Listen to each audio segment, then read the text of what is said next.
Target 204 పరుగులు పైగా chasing. ఆడుతున్నది రెండో క్వాలిఫైయర్. గెలిస్తేనే ఫైనల్లోకి, లేదంటే ఇంటికి. అవతలి వైపు టాప్ క్లాస్ బౌలర్లున్నారు. అలాంటి పరిస్థితుల్లో శ్రేయస్ అయ్యర్ దంచికొట్టాడు. అహ్మదాబాద్ లో అదిరిపోయే ఇన్నింగ్స్ ఆడాడు. ప్రశాంతంగా కనిపిస్తూనే ఆటలో కసిని చూపించాడు. ఆరంభంలో కాస్త నిదానంగానే ఆడినా మెల్లమెల్లగా గేర్లు మార్చాడు. కళ్ళు చెదిరే ఆట తీరుతో ఔరా అనిపించాడు.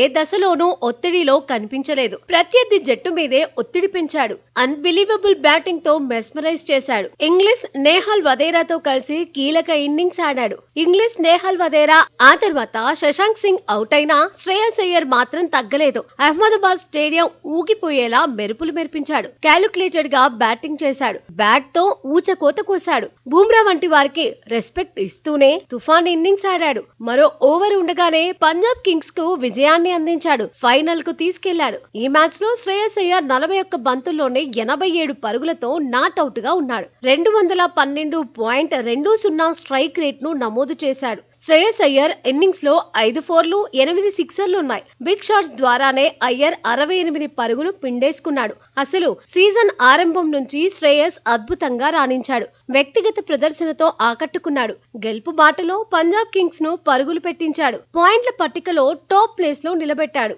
ఆ తర్వాత తొలి క్వాలిఫైయర్ లో ఓడినా రెండో క్వాలిఫైయర్ లో పంజాబ్ కింగ్స్ ఫియర్లెస్ క్రికెట్ ఆడేలా చూశాడు. 200 లేదంటే అంతకంటే ఎక్కువ పరుగులు చేసినప్పుడు ముంబైకి ఓటమి లేని రికార్డు ఉన్నా బెదరలేదు. 200కు పైగా స్కోర్ చేసినప్పుడు ముంబై ఇండియన్స్ కు తొలిసారి ఓటమి రుచి చూపించాడు. కెప్టెన్ గా ప్రశంసలు అందుకుంటున్నాడు. బీభత్సమైన బ్యాటింగ్, కెప్టెన్సీతో హాట్ టాపిక్ గా మారాడు. ఇది కదా కెప్టెన్సీ ఇన్నింగ్స్ అని విమర్శకులు కూడా ప్రశంసించేలా చేసుకున్నాడు.